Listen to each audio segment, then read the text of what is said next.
And now, Backstage Wife, the story of Mary Noble and what it means to be the wife of a famous star. Larry Noble's trial for the murder of Oliver Wilson, handsome young ne'er-do-well, is close at hand. Meantime, he waits in the New York City jail, where we find him now with his wife Mary and his newly appointed lawyer, Hubert Savage. As they sit together in the visiting room at the jail, we hear... I was hoping for more time to prepare my case, Mr. Noble, but I'm afraid we won't be granted a very substantial postponement. Well, does that mean that Larry's chances will be worse? I don't quite know how to answer that, Mrs. Noble. Well, let me say that the sooner the trial comes up, the better it will suit me.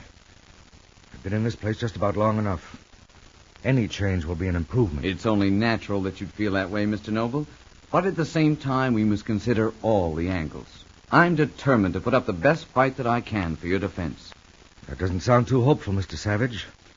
A losing fight isn't going to do me much good, you know. Well, you won't lose, Larry. You can't possibly lose. Honey, I wish it were up to you to hand down the decision. I'd feel a great deal more confident. I'll be working against time from now till the opening of the trial. So far, I've only been able to talk to a small number of the people who might throw some light on the events leading up to the murder of young Wilson. From what I know of the people who were at the theater that night when his body was discovered backstage, I'd say you wouldn't get much information from any of them.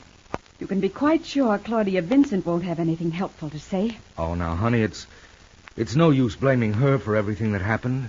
I do blame her. If it hadn't been for Claudia Vincent, you wouldn't be here today. If she hadn't used you to advance herself in every possible way and then turned around and betrayed you, this murder wouldn't have happened. At least it wouldn't have happened backstage at the theater where you were playing.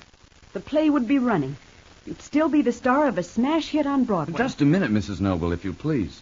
You appear to believe this Claudia Vincent is the one really responsible for the murder. I most certainly do. Oh, honey, really? Does that mean you think she committed the crime herself?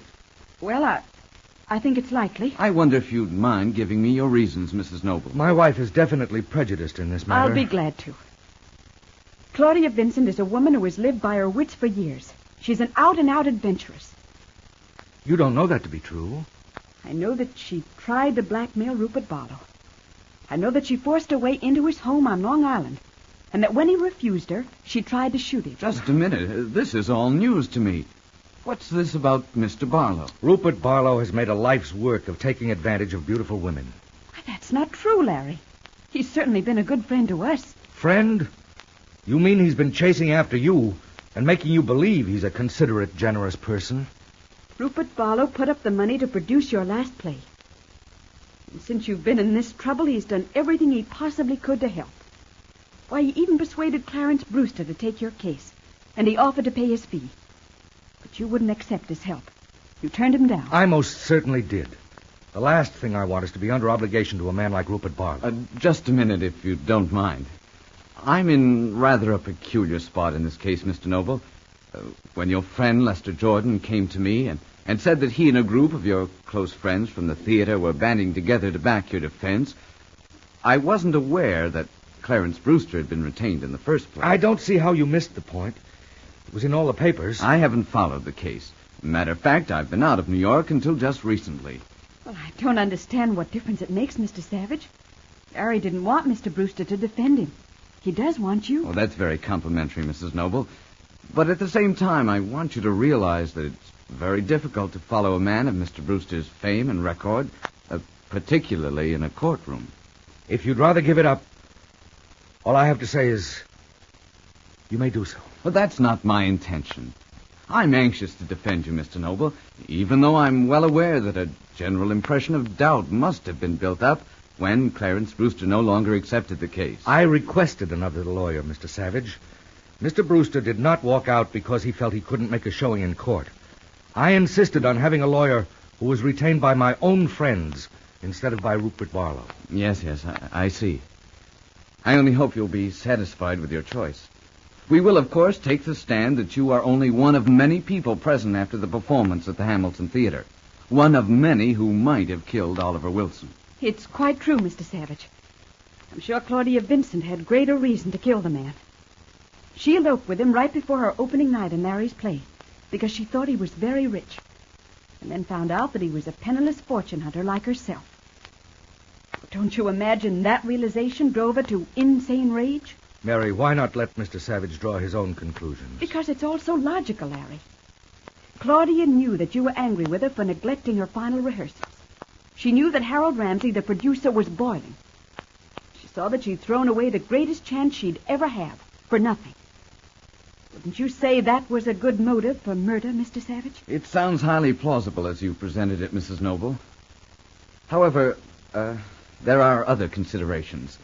The first one we must examine with extreme care, Mr. Noble, is your relationship with Miss Vincent, your feeling about her. Me? I know this is very difficult, as well as embarrassing. But this is no time to keep anything from your counsel. Well, what do you expect me to say? That I was madly in love with Claudia, as the papers have said over and over? That I threw away my whole career, my family, my reason for this insane passion? Do you expect me to tell you that it's all true? I want to know just how much truth there is in the story. It is vitally important to your case. Larry, you'd better do as Mr. Savage says. You know the only thing that matters now is your own safety. Oh, that's fine. That's just great. You want me to recite a long list of infidelities and give details of my repeated efforts to capture this prize. I'm sure it would make good repeating to your devoted Rupert Barlow. That is, if my recital came up to your suspicions. Oh, that's hateful of you, Larry, and it's untrue. I'm only concerned with one thing, helping you win your acquittal. And as for Rupert Barlow, I've already told you that I wouldn't see him again, since it means so much to you. I think perhaps we should end this interview for the present. I have other calls to make. I still have to see Mr. Barlow and Miss Dixon. That's his housekeeper, I believe. Yes. You'll find her out on Long Island at Mr. Barlow's estate in Oyster Bay. Then I suggest we arrange to meet again when I filled in more of the background of the case. Oh, guard, if you please, we're ready to leave now.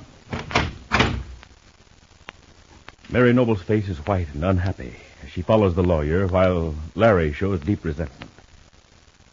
And at the same time, wealthy Rupert Barlow, the man Larry so correctly suspects of being infatuated with his wife, is now standing in front of the desk in his beautifully wood-paneled library. On the open cover of the desk are two glossy prints of photographs. Rupert smiles as he looks them over and thinks, Yes, they're good. They're much better than I expected. That picture of Mary talking to me in front of her hotel is clear enough, heaven knows. And the one of the two of us coming up the subway steps laughing ought to really knock Larry Noble off his pins. Try to convince him after that Mary and I aren't seeing each other all the time. Let her try to explain that away. This'll blow that cozy marriage of theirs sky high. Serves him right for telling Mary she'd either have to stop seeing me or else. Oh, now, this is the answer. Not bad. Not bad at all. Well, how charming, Rupert. Julia! Such good likenesses. Julia, what the devil do you mean sneaking in like that without saying a word? Well, you're very jumpy these days, my dear. In all the years I've run this house for you, there's never been any suggestion that I keep to the servants' wing or that I announce my presence in advance. You're deliberately snooping around trying to find out things that are none of your concern, Julia. It's no good turning the pictures over, Rupert. I saw them quite clearly. Do you and Mary Noble spend your days hunting up candid cameramen to take your pictures? You had no business seeing these pictures. I'm beginning to wonder if I have any business in your life at all. Oh, no, don't start all that again. I have far too much on my mind as it is. Obviously. You haven't been home for more than a few hours at a time in weeks. Now that Larry Noble is safely locked up, you're able to devote all your time to his charming wife, aren't you? Oh, you don't know what you're talking about, Julia. Oh, don't I? I'm talking about us, Rupert, you and me. I'm talking about the promises that you've made and never kept for more than 10 years. I'm talking of the best years of my life that I've thrown away because of you, only to find out that you never meant any of the things you said. I tell you, this is no time to fuss at me. You know perfectly well it wouldn't do for us to be married now. Why? Well, confounded. Because friends of mine are in serious trouble. Because I have to help them. Because I can't rest until I've done everything I can for poor Larry and Mary Noble during this rotten time. Oh, what a fraud you are, Rupert. Don't you suppose I know you'd like nothing better than to have Larry Noble judged guilty of murder? Your shrewd little Mary would soon change her tactics, wouldn't she? And stop being a will-o'-the-wisp. Then she'd take you on any terms, wouldn't she, dear? Rupert Barlow takes the pictures he was so proud of only a moment ago and leaves the room in a temper. Whatever use he makes of these photographs is bound to cause added friction between the Nobles. But be sure to be listening tomorrow to Backstage Wife, the story of Mary Noble and her husband Larry Noble, famous Broadway star.